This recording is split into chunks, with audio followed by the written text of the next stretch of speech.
In a forest outside Seattle, Washington, a naked teenage boy wakes up to find himself covered in slime and curiously takes in his vast environment. Moments later, the boy notices a rattlesnake approaching to bite him, calmly catches it mid-strike and sends it on its way. New to his surroundings, the boy gets up and starts walking around the forest until he hears a noise. Believing he has finally found a companion, the boy follows the sound to a tent, peeks inside, but is met by the shocked scream of a teenage couple and retreats. The boy then continues wandering around, finds his way to the nearby streets where he is absorbed by the buzzing life, unaware that everyone is affronted and is staring at his nude body. Moments later, the police arrest the boy for public indecency and take him to a juvenile detention center. There, after some confused moments in the shower, the boy manages to wash the slime off and puts on the clothes he's been given. Then, the director of the detention center, Lou Daniels, meets the boy, becomes fascinated by his case, and calls psychologist Nicole Trager.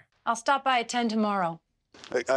This afternoon, okay? Honoring her word, Nicole ditches the Sunday breakfast she had planned with her husband Stephen, her teenage daughter Lori, and her son Josh, and prepares to head out. Meanwhile, at the detention center, the boy is taken to the cafeteria, picks up a tray of food, sits down to see what others do with their tray, and after intently observing, he mimics their movements and starts eating.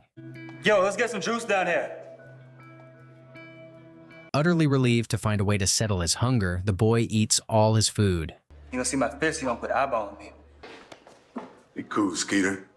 You can't understand a word you say. Later, in the yard, still annoyed, Skeeter arrives with his crew and challenges the boy to a fight. The boy continues to mimic Skeeter and tries to keep up, but soon is punched to the ground, until Lou comes to the rescue and puts an end to the ordeal. Despite getting a nosebleed from the punch, the boy barely notices the pain as he pees himself and gets unexpected relief. Later, Nicole arrives at the center and meets with Lou. Well, the paperwork says John Doe for the time being. John Doe. Then, as Nicole quietly watches Kyle, hoping to show her where he came from and what he had seen, Kyle draws her an accurate picture of the teenage couple he had seen in the forest. But there is one more thing you should see. No belly button. Then, hoping to rescue Kyle from the dangerous environment of the center, Nicole decides to let Kyle stay at her house for a few days and informs her children of her decision. I don't want him touching my things. All right. Your mom says he's coming, and that's final.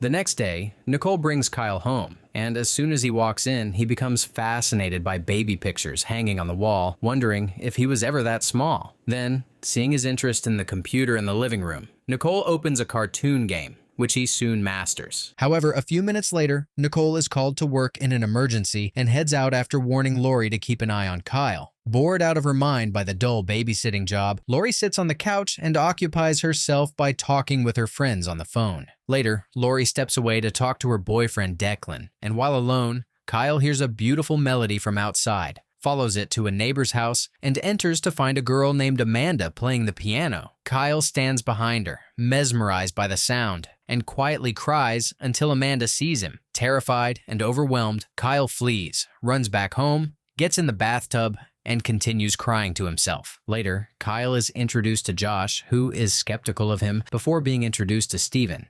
Oh, watch it, watch it. I somehow understood everything it said. Then, Amanda's mother, Carol, storms into the house. I'm so sorry, Carol. Nicole, I would hate to make this into See you later.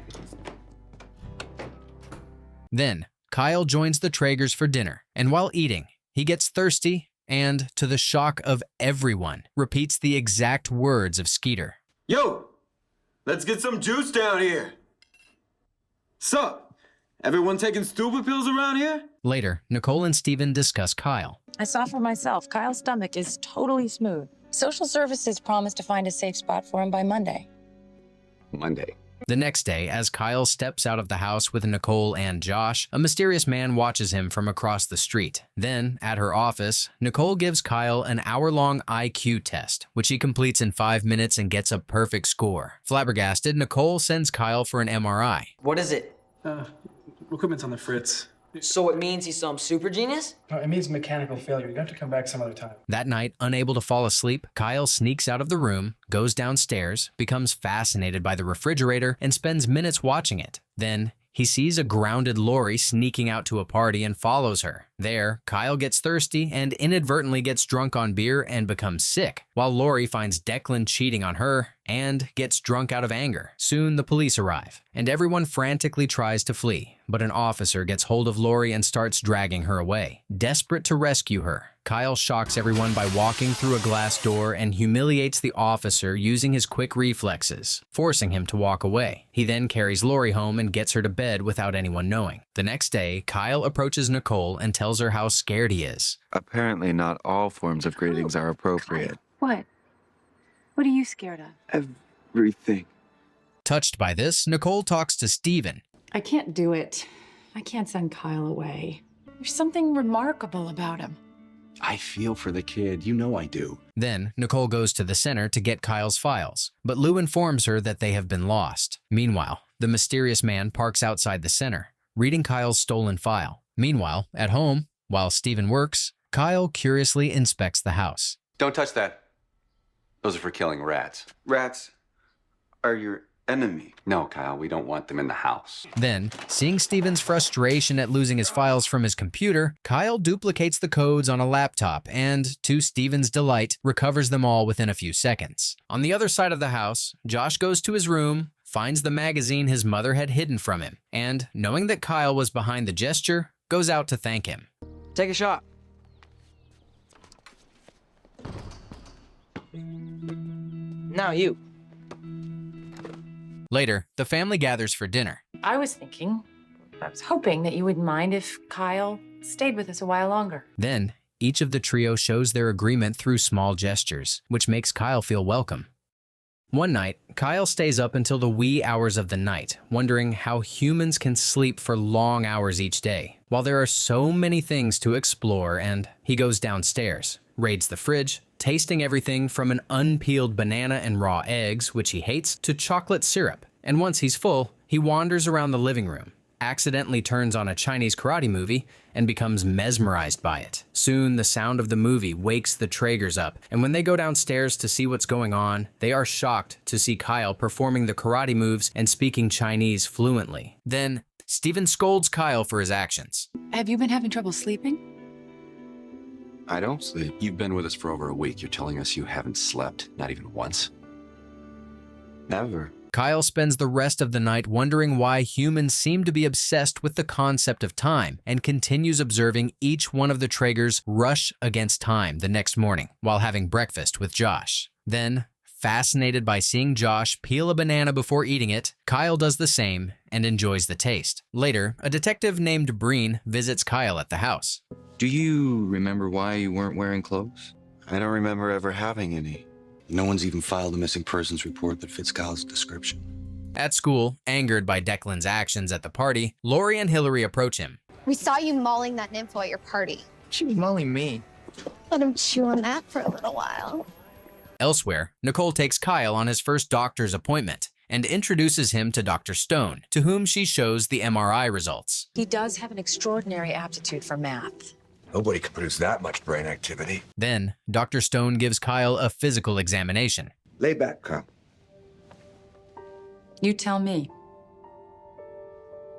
As he walks Nicole out, Dr. Stone gives her a strong sleeping pill and promises her it will do the trick. Then, when the duo reaches the reception area, they are amazed to see Kyle being applauded after finishing a complex jigsaw puzzle in just a few minutes. At home, Josh comes up with wild theories to explain Kyle's situation. Mom, I'm telling you, Kyle is not human. Oh, Kyle. Of course you're human. Ignoring Josh's wild imagination, Nicole talks to Kyle. Sometimes people have trouble sleeping because they're concerned about something that's happened to them. I want you to draw anything at all. Later, Steven and Nicole try to inspect the numerous drawings. The way he draws, it's almost like he snaps a picture in his head and then reproduces it. Then, hoping to calm Kyle's nerves and make him as comfortable as possible, Nicole makes him chamomile tea while he watches the pot, captivated by the sound it makes. It's like horse pee. Josh? What does horse pee taste like? It's an expression. A rude one. Once finished, Kyle joins Josh in the bedroom, and the duo bonds until Steven and Nicole arrive. Gotta get some sleep, and this'll help. And then I'll sleep? Good night, boys. 2.5 hours later, Kyle is still up and is filled with a strong urge to explore the world around him. Hence, he quietly leaves the house and spends minutes staring at the peaceful sky, captivated by the beauty of the stars. Then, as he goes for a walk, Kyle sees the mysterious man in the truck following him until a dog starts barking and scares him away. Moments later, Amanda spots Kyle from her bedroom window. What are you doing out there? Can't sleep. I bet your family's searching for you right now. I mean, they have to be. Then, Kyle proceeds to return home but bumps into Lori in the living room. Why are you out of bed? Nothing. I heard him down here. I wanted to make sure he was okay. With full makeup on? Yeah. Upstairs. Now. Dad, I was just... Move. Then, Stephen gets Kyle to bed. What did you do? I looked at the stars. Your peeps, dude. Your real family. In the stars. Stop messing with him, Josh. He doesn't know you're joking. Later, a concerned Nicole calls Dr. Stone to tell him that the sleeping pill didn't work. How comfortable can he be if he can't sleep here? He said if this continues, he wants to admit Kyle and sedate him. Well, he should. Elsewhere, fired from her waitressing job for missing a shift, Lori hangs out with Declan. So what happened last night? She never came out. Feels like you're jerking me around here, Trager. Meanwhile, hoping to exhaust Kyle, Stephen takes him running. Well, the plan is to exhaust you. An exhausted Stephen is shocked to see Kyle running at such a pace, and seeing that his plan had failed miserably, slowly returns home, where he finds Nicole inspecting Kyle's drawings. Stephen, I'm gonna stay up and watch him tonight. Make sure he doesn't wander out again. We'll go in shifts. Me first. Then, at midnight, Nicole takes over the guarding duty from Stephen, who has an important meeting in the morning. My body feels slower, but my head can't stop thinking. Okay, count backwards from 1,000. No, 100,000. The next morning, Nicole oversleeps, wakes up late, and is amused to find Kyle still counting backwards and rushes to wake her husband. You said he'd be here till somebody claimed him or till you found him another place. It's like having a new baby in the house. New babies keep you up. He doesn't belong here, Nicole. Hurt by what he has overheard, Kyle leaves the house, and despite the frantic search of the family and the police, he is nowhere to be found for the rest of the day. He's been gone all day. Is that all they can do? Do they know Kyle's sort of different? Kyle doesn't know anywhere to go. Yes, he does. The Tragers then rush to the forest and are relieved to find Kyle standing on top of a tree stump. What are you doing here? Why'd you come?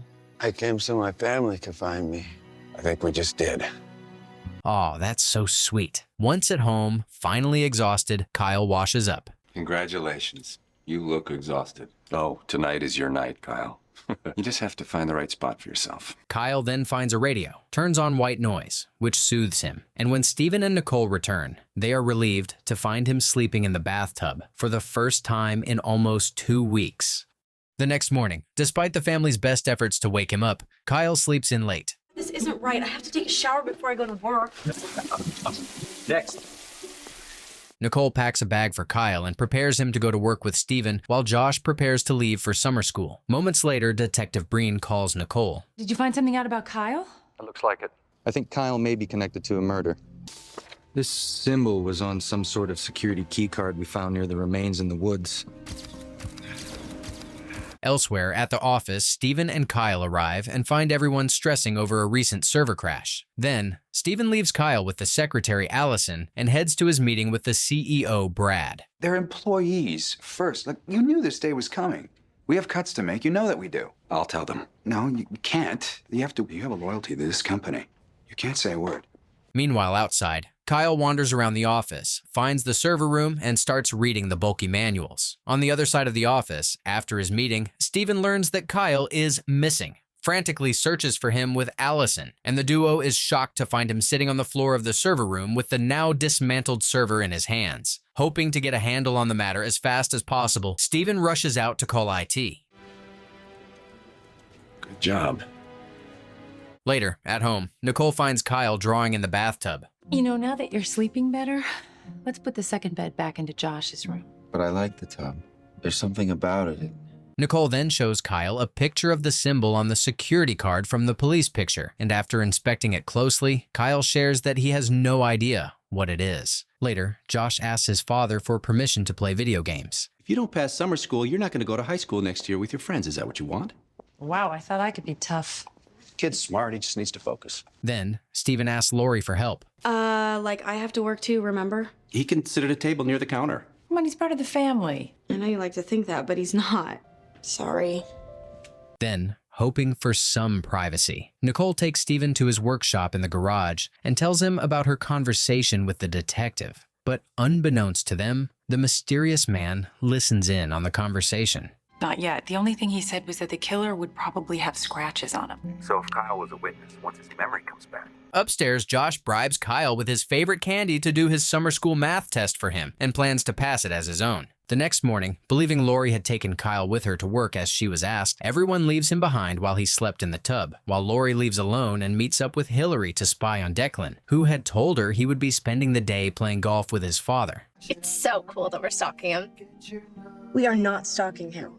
After a few minutes, Lori confirms her suspicions and is gutted to see Declan hanging out with friends. At home, Kyle wakes up later and is hurt that no one has noticed that he was left behind. Then, as he wanders around the house, he sees that the satellite TV is not working and, hoping to find a way to make himself useful, climbs to the roof to fix it. Then, as she drives by, Amanda sees Kyle jump straight back down to the ground without any assistance and crashes her car out of shock.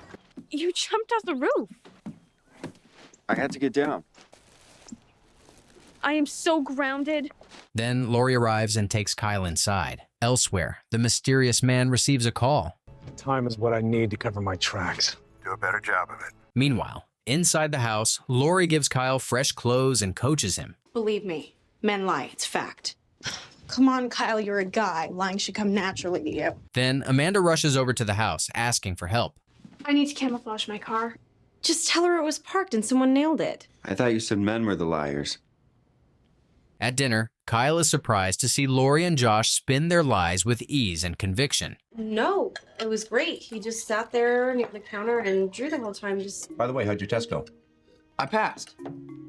I took the test for Josh, and I wasn't at the coffee bar. I was here all by myself. Shut up, Kyle. Later, hoping to comfort him, Steven follows Kyle onto the roof. All I wanted to do was help him. Lying's not the way.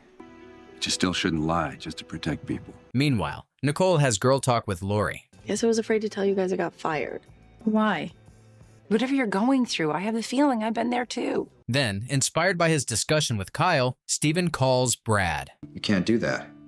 Well, they deserve to know the truth. Come in tomorrow and you can break the bad news to him. Bye.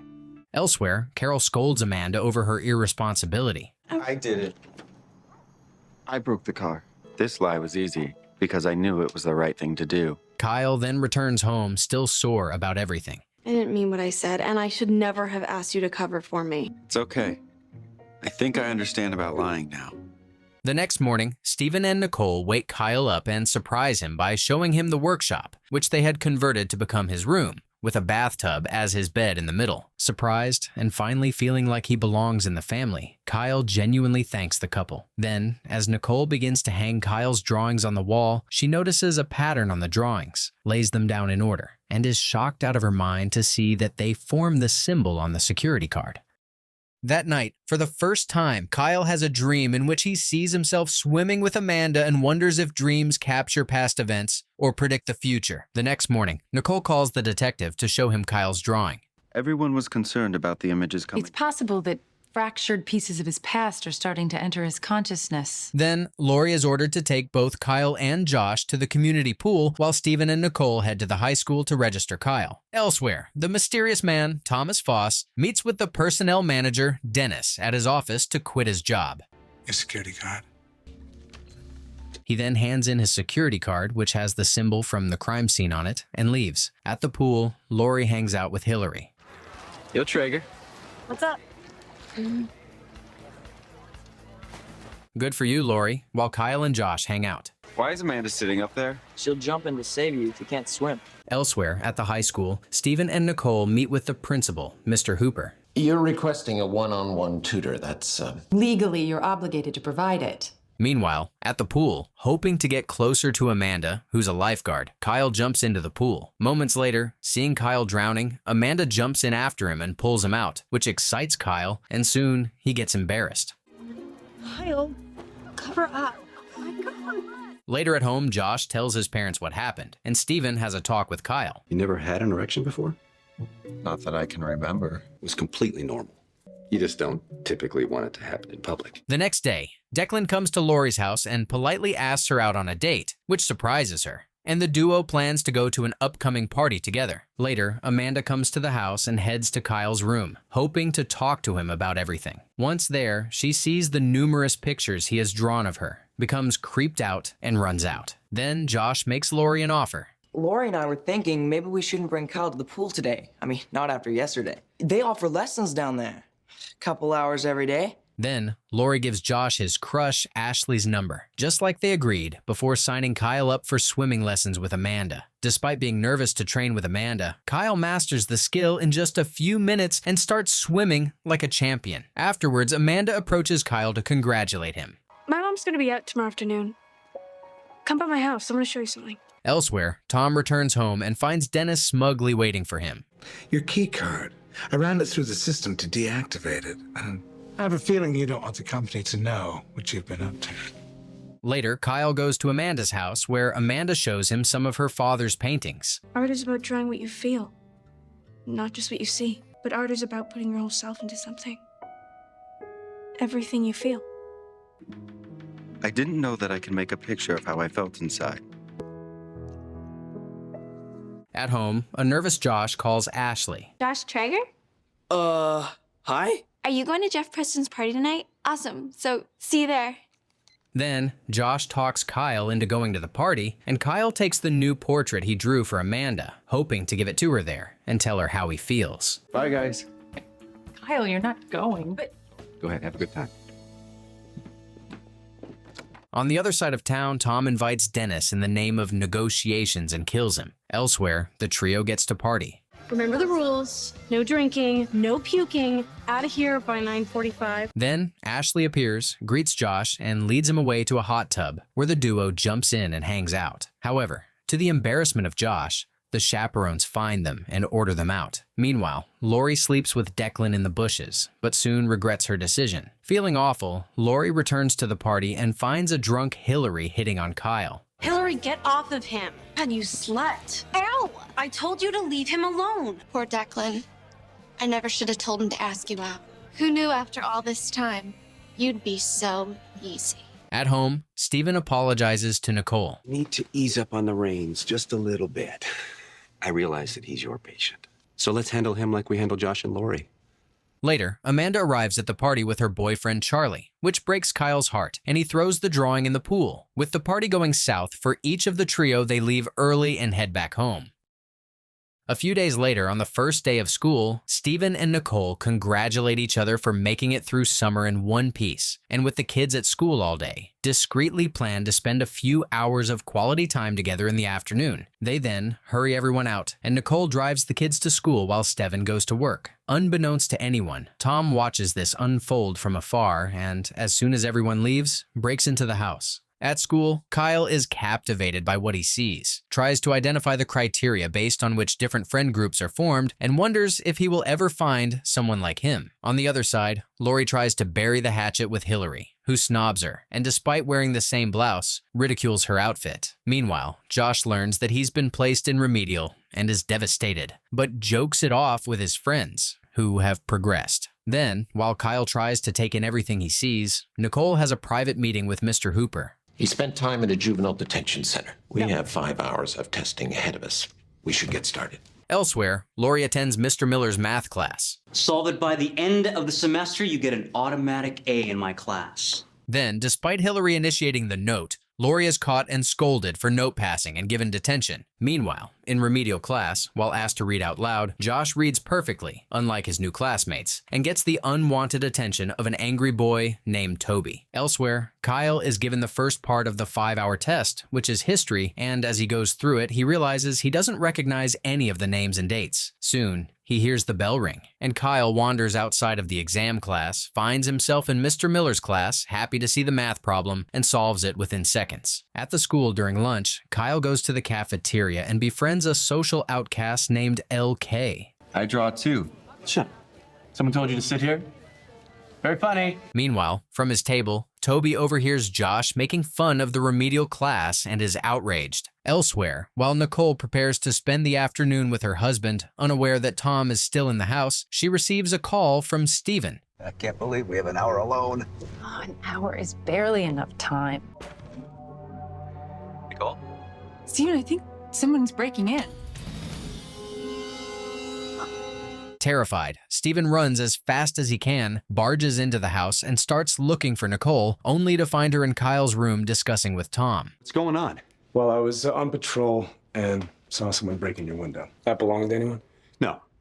I'm sure he dropped it. Finding the story too coincidental, Steven calls their security company. Yes, Tom is a new employee here, Tom Foss. He just started this week. But Tom has a very impressive military background. He's a decorated veteran. At school, LK shows Kyle the library, where Kyle spends the next couple of hours reading encyclopedias. Later, Amanda approaches Kyle and asks him if he has feelings for her. Knowing what Amanda would prefer to hear, Kyle assures her that he's just her friend and nothing more. Meanwhile, Toby calls out Josh.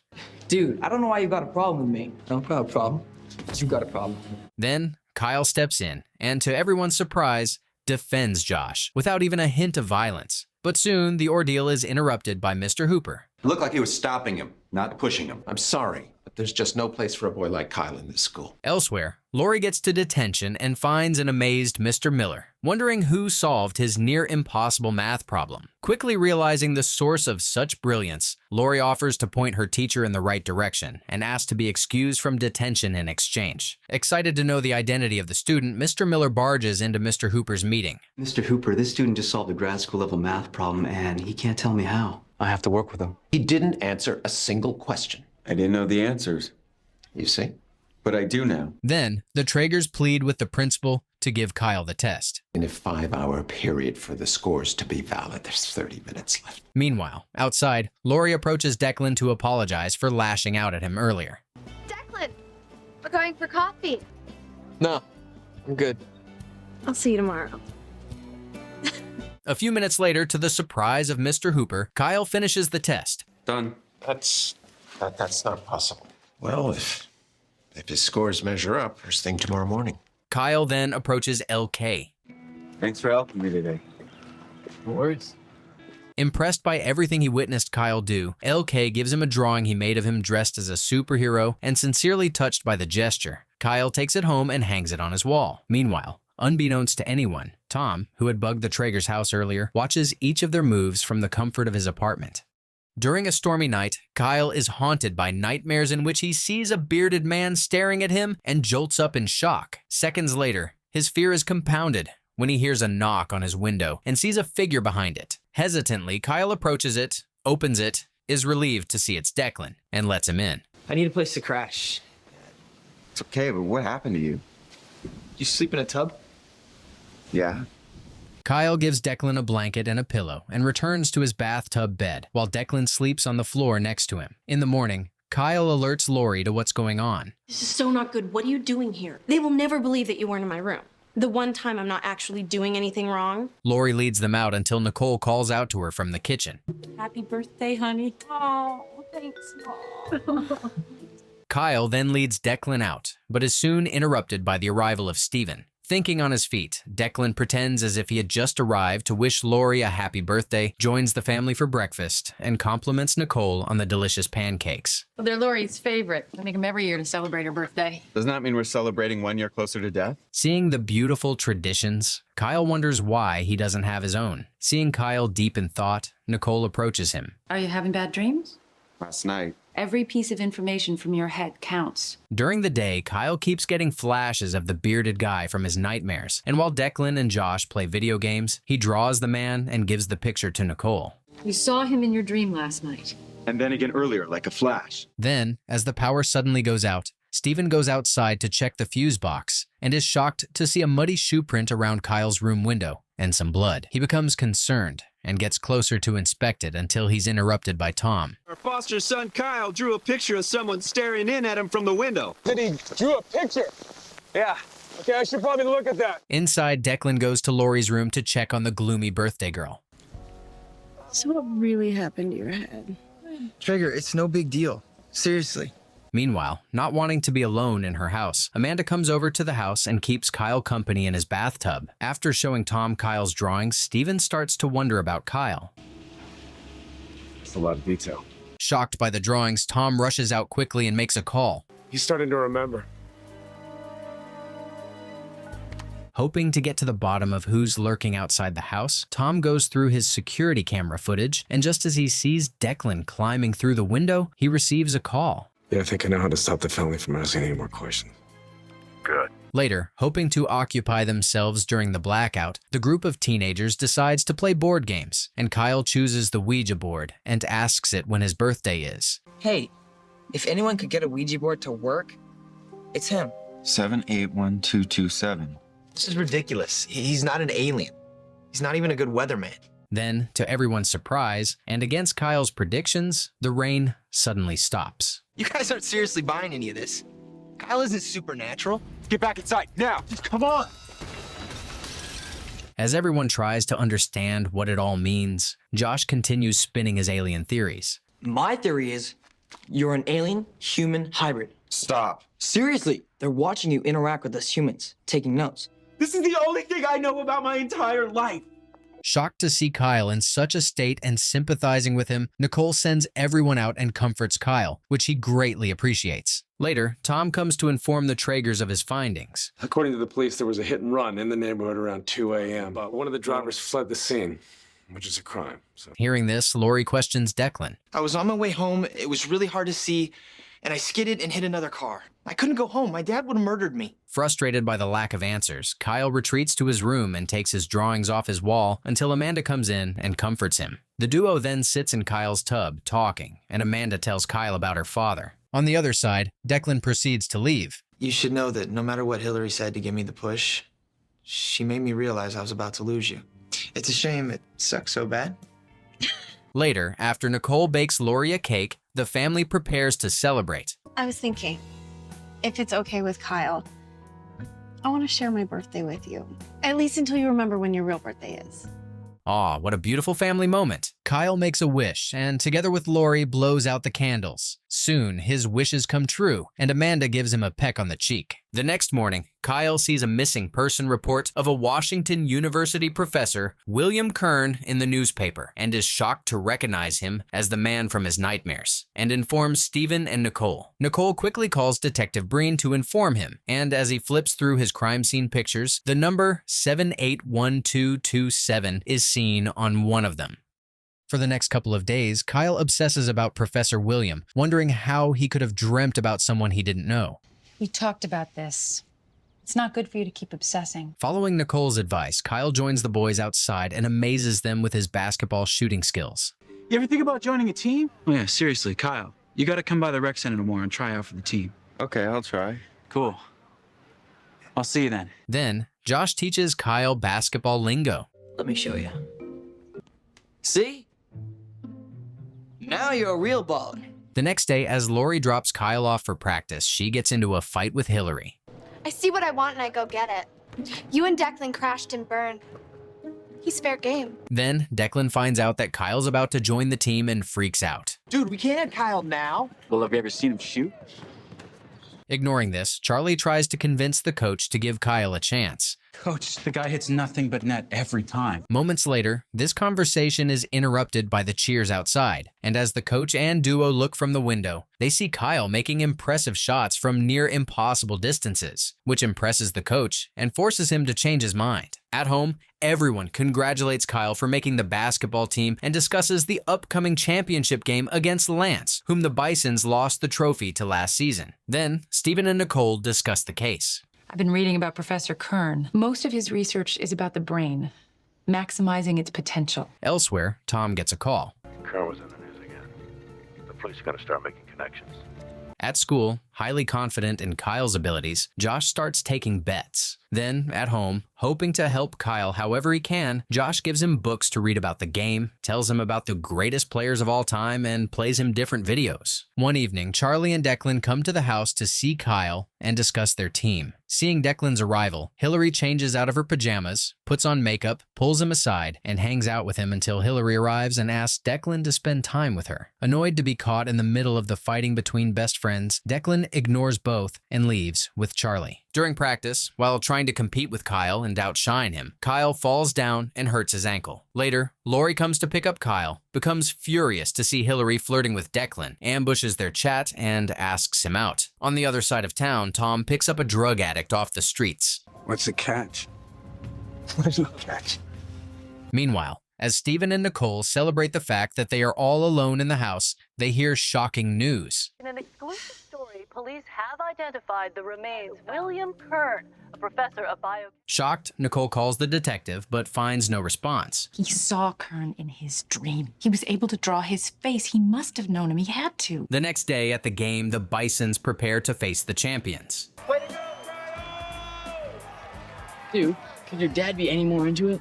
As everyone excitedly watches on, the game starts out really well for the Bisons and Kyle scores. However, after a few minutes of dominance, the game starts to change tides, and Kyle starts losing the ball frequently. As everyone starts getting concerned, to make matters worse, Declan is injured and is barely able to stand. However, despite seeing Declan's pain, the coach orders him to play through it and threatens that he will forever lose his spot on the team and they will go on without him. I'll take his spot. No, I can't play, coach. I'm injured too. Sorry. My ankles hurt too. What a team spirit, Kyle. Then the rest of the boys follow and the team loses by forfeit. Elsewhere, Nicole goes to the police station to find out what's going on. That man was found dead last night. He had priors, attempted murder, assault. We'll keep making every effort that we can to help Kyle. While Tom watches from his apartment, Nicole updates Kyle. It's the professor. Yes. Maybe. So far, no one's been able to make the connection. Meanwhile, Stephen finds out about Josh's betting endeavors, scolds him, and orders him to sell some of his video games and pay back what he owes. Elsewhere, Lori tracks down Hillary and talks to her. Just came to tell you I'm not going to fight with you over Declan. Wait. That's it? I'm sorry. I was really pissed at first. Finally. The next day, Declan thanks Kyle. Hey, there's always next season, right? So, you want to shoot around? You can still take it even on one leg. That night, in his dreams, Kyle watches as Tom kills William in the woods.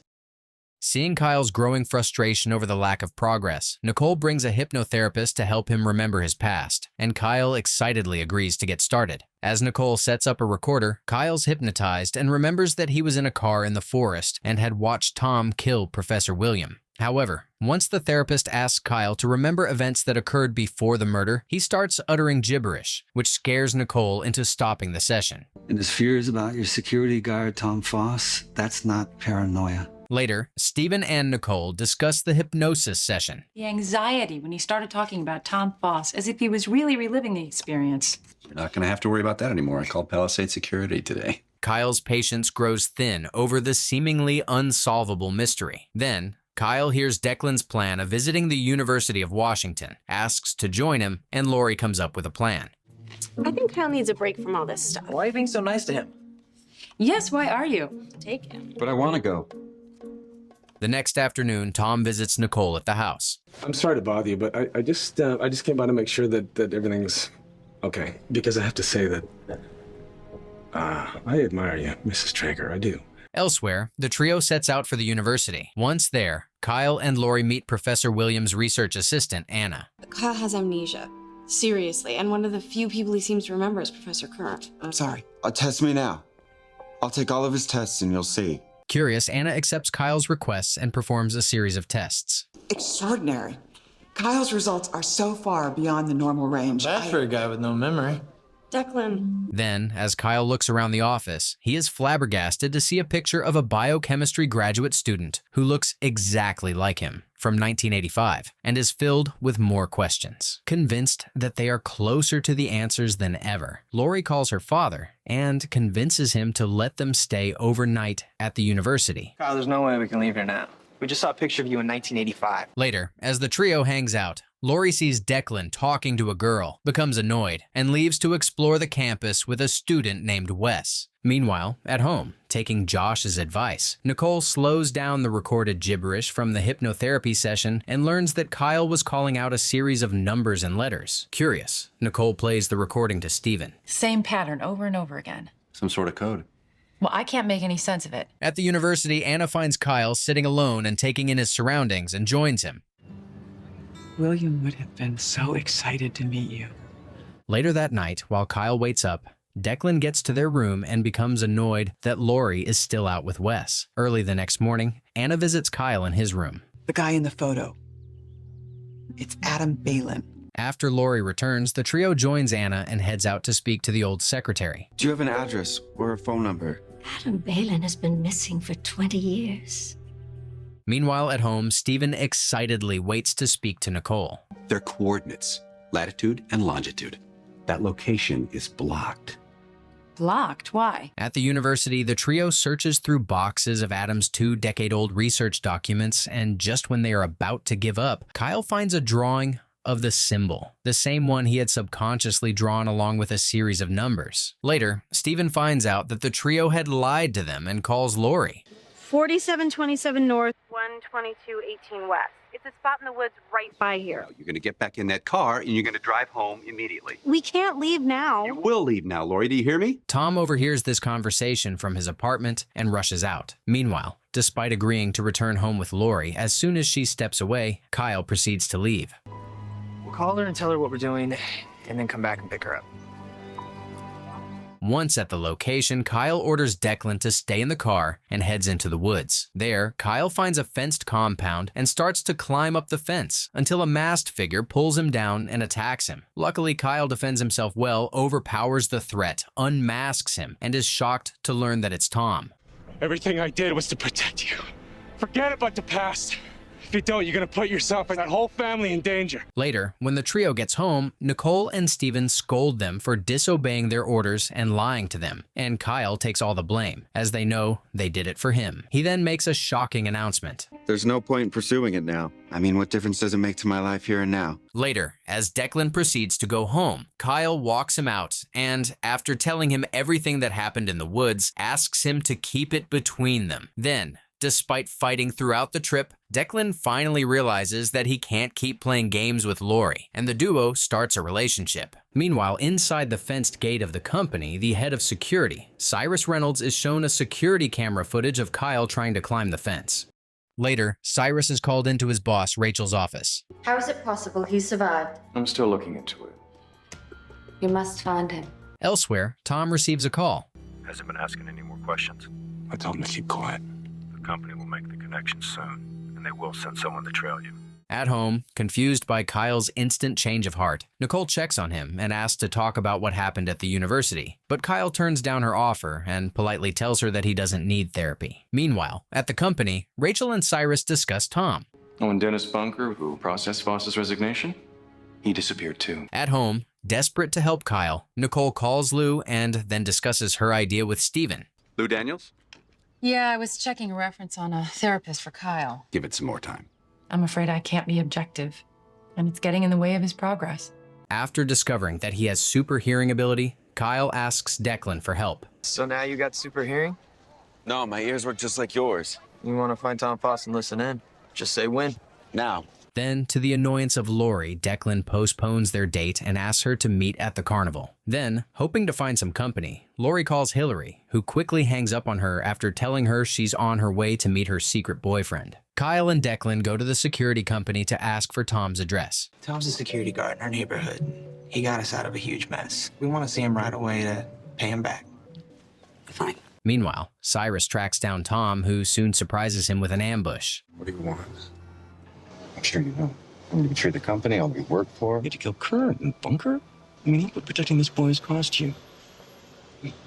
Kyle and Declan head to Tom's apartment, and as Kyle listens through the door, he's shocked to hear Lori's and Nicole's voices and wonders what's going on. Then, as soon as Tom leaves, the duo enters the apartment and is freaked out to learn that Tom has bugged the Trager house and is keeping a close eye on them. Soon, Tom returns, forcing the duo to run out before getting the chance to rip out the whole system. As soon as Tom returns, he finds the surveillance system turned on, figures out that someone had been there, and soon sees the duo running out on the street. Meanwhile, Cyrus sees the boys too and follows them. Find your moment.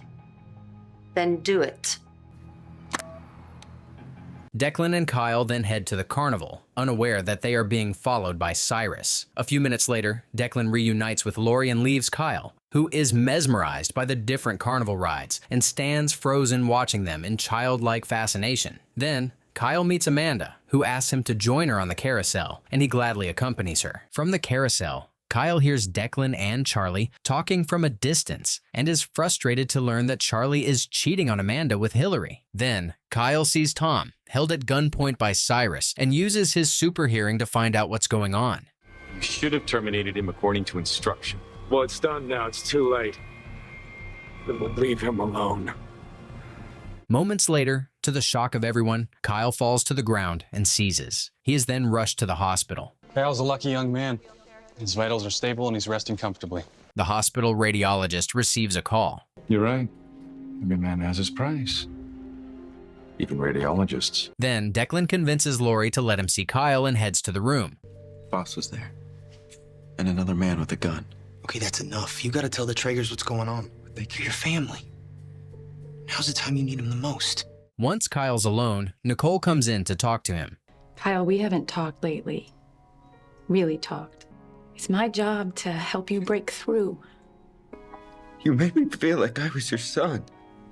I think that's what's gotten in our way.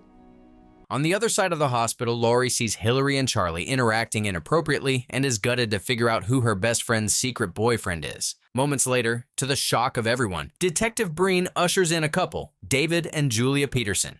Who are you? It's me. It's Mom. While Kyle, Josh, and Lori grumble about the horrifying turn of events, the Petersons narrate the story of how they lost Kyle to Nicole and Steven. We thought it was a kidnapping, some sort of extortion scheme.